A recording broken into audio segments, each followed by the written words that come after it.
Yo, what's the deal? It's your boy Olamide, and you're watching DopeFiles.com.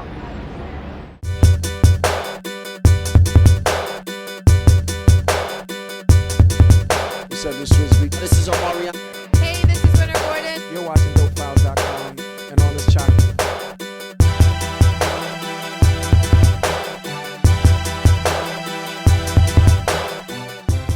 Yeah. There was a time we shared a love, but that was long ago, and now I don't feel the same no more. System overload. Some way, somehow we lost control. On the path we chose, but now I don't know which way to go. 'Cause I don't know. What's up, everybody? You are watching DopeFiles.com. I'm your webisode host, Latasha, and I'm sitting here with a brother from New York, around my way, Hell's Kitchen. What do you know about that, Olamide? Word. What's good, Daddy? Chilling. Just, enjoying the day out here on the High Line. It's actually my first time up here living in New York. Really? Yeah, I always look at it, but I never had any reason to come up here. But since you invited me up, now, I'm happy I came.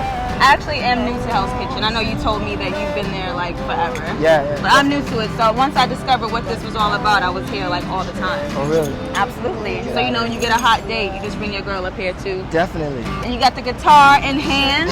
Always Ready? side by side. Ready to go? Yeah. It's my girl Sunset in here. You gave her name. Definitely. I like that. Definitely. I mean, we have this connection that goes beyond just playing. Does that sound right? That sounds a little weird. You should be talking about a girlfriend or something like that. Nah. I mean, when I'm down, she's around, to help me out. Okay, I'm down. But anyway, I want to start from the beginning because you know what, I know you're coming out with all of your own new music and all that stuff, but you are from the R&B group Imajin. Yes, I am. And I was like, okay, I'm checking around YouTube and I came across your name. I was like, that name is unforgettable. Olamide, hello, Imagine, Flavor and all that. Word. Shorty, you keep playing with my mind. Yes. Yeah. So talk to us about that time and being so young. How old were you when you were in that group? About 12, 13 years old. Wow. So how was it you guys were having chart-topping hits and you guys were so young and doing it big? How was that time for you back then? It was great. I mean, it kind of didn't dawn on me till later on after the fact, but because I was basically just a kid having fun, doing what he loved to do anyway, and I was with a whole bunch of other kids like John, Talib, and Jamal, so it kind of made it seem like, I was in school or in the playground, just having fun. Right. So how did it end, or why did it end? What kind of made you guys... Well, it's funny because the group ended twice. Right. The first time it ended due to some bad decisions through management and production, and we just didn't re-sign with the label. And that kind of just created this, the snowball effect of people wanting to do other things or whatever. So that happened, and then me and John stuck together and worked on a record.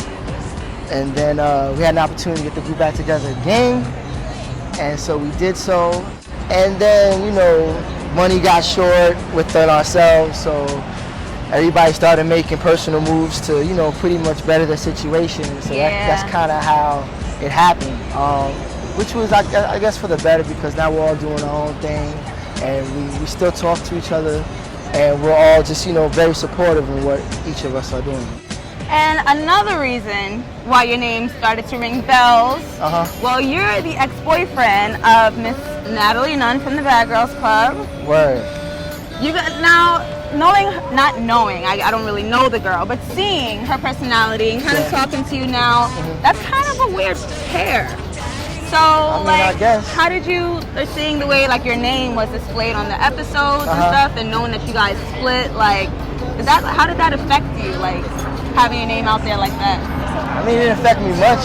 I think it probably just affected our relationship, but I mean, it's cool. I mean, Natalie's a sweet girl, and like out of everything, you know, that's probably the reason why I was with her. You know what I mean? What you see on TV isn't exactly everything about her. You know what I'm saying? And obviously, opposites attract.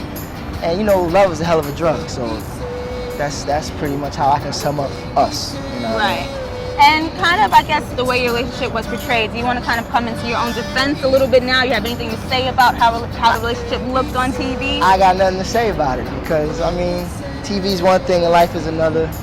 And, you know, I just leave it at where it's at. It's not on my back, so, you know, I'm right. good. It's all good. All right, so all that's in the past, all that's in the dust. You have started your own solo career. Just clearly music is just one of your passions and something that you want to do, but do you feel like pressured by the industry, and having already been there and been the big name, do you feel like you want to like reach that again, or just the pressures of the industry? I don't feel the pressures of the industry, right. Because really I'm not in it for the fame. I'm doing what I do out of love, you know what I mean? And my whole thing has been about just, you know, showing myself out on stage, one stage at a time, and getting a really organic, you know, response to what I'm doing. I mean, eventually things may come to the table, or eventually they might not, but I'm really content with just sharing my music as I go, and it just grows.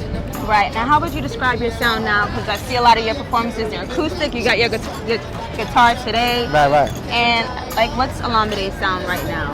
I don't know, just soul, alternative soul. I mean, my music really stems from relationships and just living life, and pretty much striving for my dream, which is to share my music all around the world. So.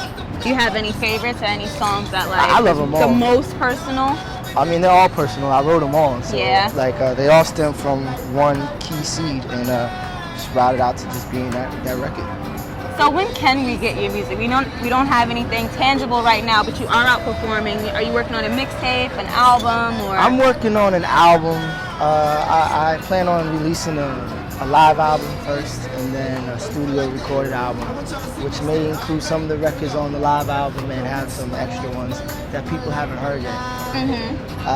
When that will happen, only time will tell. I'm kind of just, you know, taking your time with it. Yeah, just let it be. Floating in the wind, let it happen the way it's supposed to. So tell everybody where they can like find out like what you're doing and how to contact you. Well, you can definitely check me out in New York City, most of the time at the bitter end, most of the time on Tuesdays. You can look me up online through Reverb Nation, Olamide Music. Also Twitter, you can follow me, Yo Olamide, which is YOOLAMIDE. Facebook, Yo Olamide, spelled the same way. And I don't know, hopefully, you know, word of mouth leads you to where I'm at. Very good. I'm so glad you stopped by with us, walked across the High Line in NYC Definitely. with me. Talk to me a little bit. Yeah, I love it. Thank you so much. And I'm excited to see you play. I want to hear something. All right, I got you. Thank Definitely. you. Right. You guys just checked out another episode of DopeFiles.com with me, Latasha. Olamide, once again, thank you so much. Thank you so much. And we'll see you guys next time. All right, peace. Oh, you and I. For you and I. Thank you.